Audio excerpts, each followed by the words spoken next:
രക്തത്തിലെ യൂറിക് ആസിഡിന്റെ അളവ് എങ്ങനെ നിയന്ത്രിക്കാം എന്ന് പലരും ചോദിക്കാറുണ്ട്. മരുന്ന് കഴിക്കുന്നു, യൂറിക് ആസിഡിന്റെ അളവ് കുറയുന്നു, പക്ഷെ മരുന്ന് നിർത്തുന്ന സമയത്ത് യൂറിക് ആസിഡ് വീണ്ടും കൂടുന്നു. ഇങ്ങനെ യൂറിക് ആസിഡിന്റെ അളവ് നമുക്ക് കുറയ്ക്കാൻ വേണ്ടി മരുന്നിനെ മാത്രം ആശ്രയിക്കാതെ നമ്മുടെ ജീവിത ശൈലിയിൽ ഒരു മാറ്റം വരുത്തേണ്ടത് അത്യാവശ്യമാണ്. ആദ്യം തന്നെ നമ്മൾ ഭക്ഷണത്തിൽ മാറ്റം വരുത്തണം, അതുപോലെ തന്നെ നമ്മുടെ ഡെയിലി ആക്ടിവിറ്റീസിൽ നമ്മൾ മാറ്റം വരുത്തേണ്ടതായിട്ടുണ്ട്. പ്യൂരിൻ അടങ്ങിയിട്ടുള്ള ആഹാര പദാർത്ഥങ്ങൾ പരമാവധി ഒഴിവാക്കുക.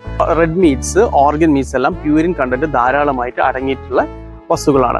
അതുപോലെ തന്നെ ഗ്യാസിന്റെ അളവ് കുറയ്ക്കാൻ വേണ്ടി ഭക്ഷണത്തിൽ ധാരാളം പച്ചക്കറികൾ ഉപയോഗിക്കാം. അതുപോലെ തന്നെ പ്രോട്ടീൻ കുറഞ്ഞിട്ടുള്ള ആഹാര വസ്തുക്കൾ ഉപയോഗിക്കാം. അതുപോലെ തന്നെ വൈറ്റമിൻ സി അടങ്ങിയിട്ടുള്ള ആഹാരങ്ങൾ കൂടുതലായിട്ട് ഉപയോഗിക്കാം. ലോ ഫാറ്റ് ഡയറ്റ് നിങ്ങൾക്ക് ഫോളോ ചെയ്യാം. അതുപോലെ തന്നെ നിങ്ങൾ പ്രോപ്പറായിട്ട് എക്സസൈസ് ചെയ്യണം. ആമാശയത്തിൽ നിങ്ങളുടെ ദഹന വ്യവസ്ഥ പ്രോപ്പർ അല്ല എന്നുണ്ടെങ്കിൽ നിങ്ങളുടെ ദഹന വ്യവസ്ഥ നിങ്ങൾ പ്രോപ്പർ ആക്കുക. കൃത്യസമയത്ത് നിങ്ങൾ ഉറങ്ങുക. പ്രോപ്പറായിട്ടുള്ള ഉറക്കം നിങ്ങൾ ഉറപ്പുവരുത്തുക. അതുപോലെ തന്നെ മാനസിക സംഘർഷത്തെ പരമാവധി കുറയ്ക്കുക. ഇങ്ങനെ നിങ്ങളുടെ ജീവിതശൈലിയിൽ ഒരു